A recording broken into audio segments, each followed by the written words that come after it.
Everyone. So this is my book talk video, and the book I have chosen to discuss today is Where the Wild Things Are by Maurice Sendak.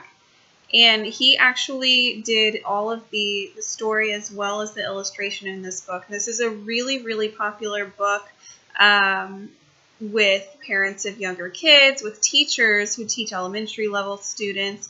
The illustrations are wonderful.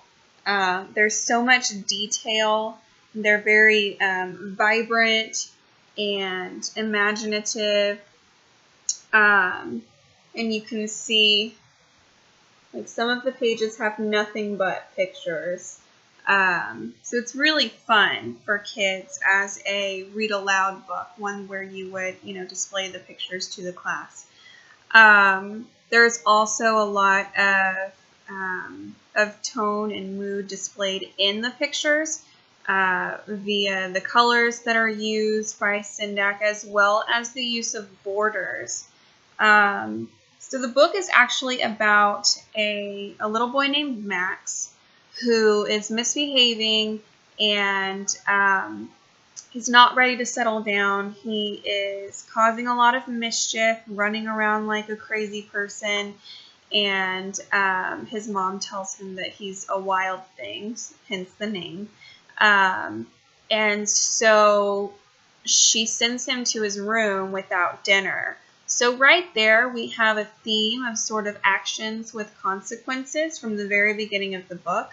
Now, in the middle of the book, once Max goes to his room, it's not really clear how this transition takes place, whether Max falls asleep and begins to dream, or whether he goes to his room and his imagination just runs wild once he's in there. However, the book shows that his bedroom goes from a bedroom to this imaginative place that's like out of a dream. So this is once he's in his room, and you see all the hard borders here. So this is real, what Max is currently experiencing. And then as his room begins to turn into this place that he's creating with his imagination, notice the borders are narrowed, so the picture expands.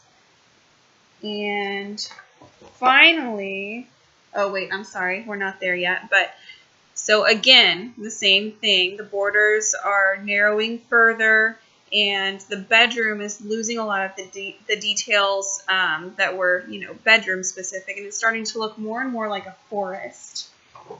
Now, finally, he is completely delved into his imagination world, this dream world that he's created. And if you noticed on that page, once he's there, there are no more borders for the pictures.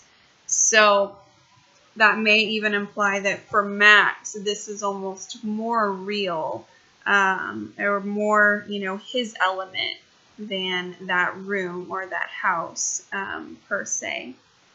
So once he's in this dream world, this imagination land, he gets in a sailboat and he sails across, does it say an ocean, I think? And then he gets to an island where he meets the wild things. Now, we all know what the wild things are. This is, like I said, really popular book these days. So he meets the wild things, and he has to tame them. And they actually decide that he is so wild, he's more wild than them, that they're afraid of him, and they make Max their king of all of the wild things. Now, after that, Max declares that the wild rumpus will start. And so they all, start dancing around, start playing in the moonlight in the forest. And then Max decides it's time to stop, and he tells all the wild things to stop playing. He has to go. And they tell him, no, don't go. We'll eat you up. We love you so. And Max says no, because he has to go. So he gets back on his boat, and he goes back to his room. Now this is because Max is now realizing that he's hungry, and he smells food from far away. So back in real life. So again, unclear if he is daydreaming or asleep dreaming. But so we're not sure if the smell of the food just kind of snapped him out of this fantasy and this playtime, or if it actually woke him up because he had tuckered himself out from playing so hard earlier. But either way, he kind of comes back around, and we're back in his room, and he sees that his mother has brought him up his supper to his room for him.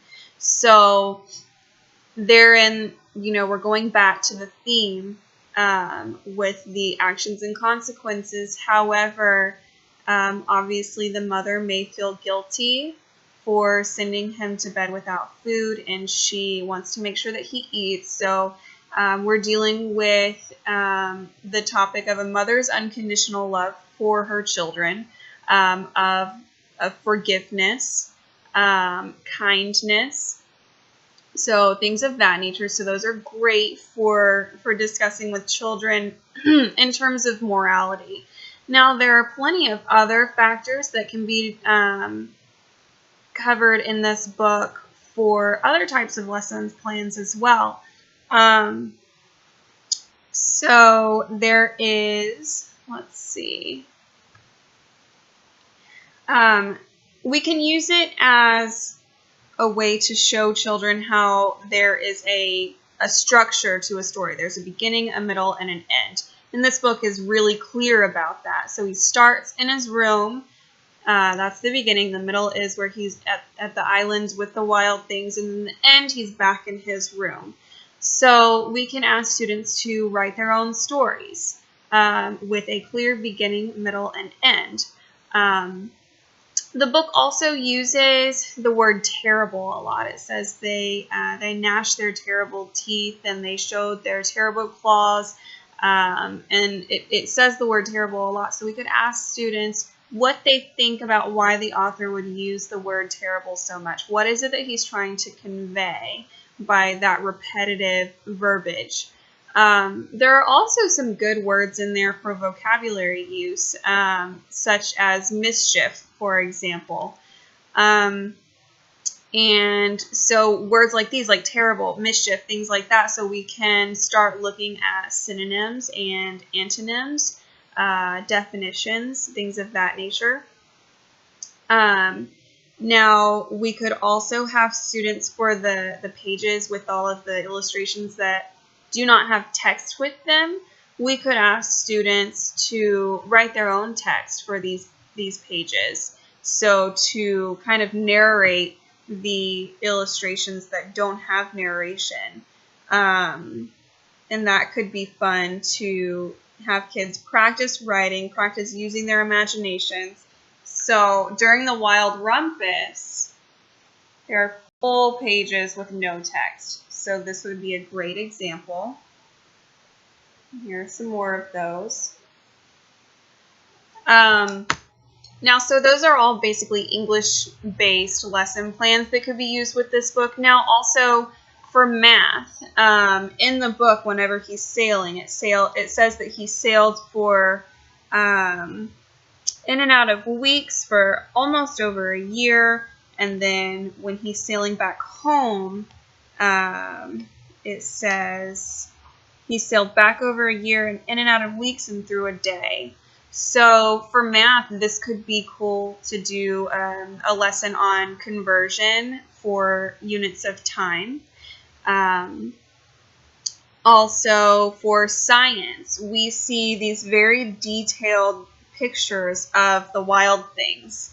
And so some of them are different. One of them over here looks more like a bird. One of them looks kind of like a bison. Some of them have claws. Some of them have toes.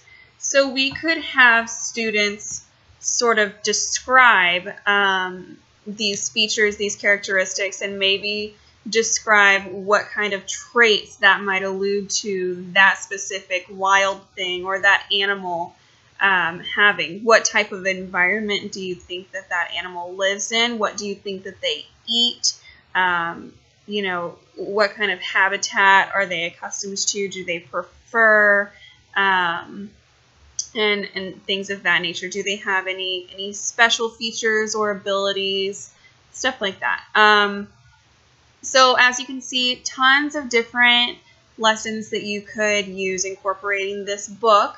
It's a really great book. It's very imaginative. I love the artwork, and I highly encourage any teachers out there to use it in their elementary level classes.